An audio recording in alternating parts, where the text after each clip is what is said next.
Hello guys, বকুল লাইফস্টাইলে তোমাদের স্বাগতম। তোমরা কেমন আছো সবাই? আশা করি ভালোই আছো।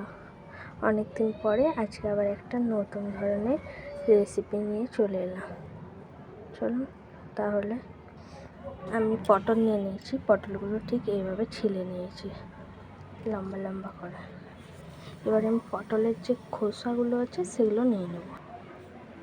পটলের খোসাগুলো আমি নিয়ে নিয়েছি। এবার এগুলো আমি হালকা করে সিদ্ধ করে নেব। কে কে পটলের খোসা বাটা খেয়েছেন কমেন্ট করে জানাবেন।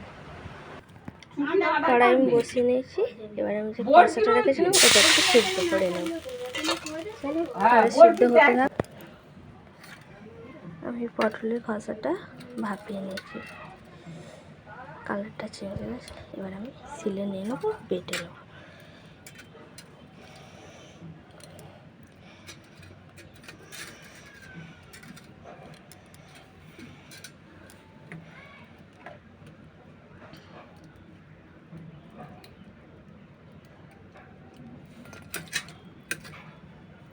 তিনটে কাঁচা লঙ্কা নিয়েছি আর একটু কালো জিরে নিয়ে নিয়েছি। চলো তাহলে বেটে নেই, সব কটা উপকরণ একসাথে বেটে নেব। আমি যে খসাটা নিয়েছিলাম সেটা বাটা হয়ে গেছে। এবার এটা আমি তুলে নেব।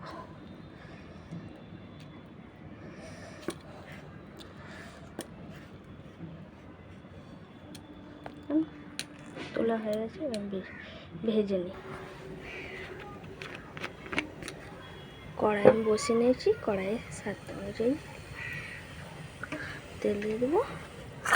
আর আমি একটা শুকনো লঙ্কা দিয়ে দেবো আর অল্প একটু কালো জিরে।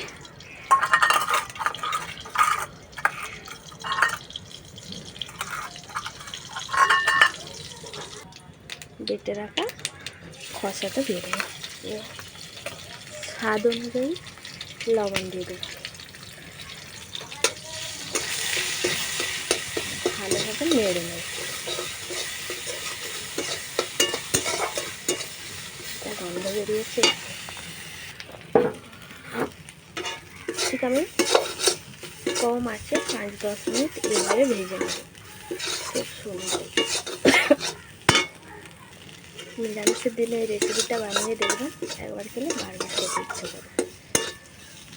যতক্ষণ না জল শুকাচ্ছেন নেড়ে নেড়ে এইভাবে ভেজে নেব।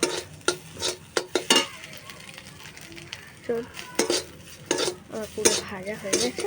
এবার আমি এটা নামিয়ে নেব।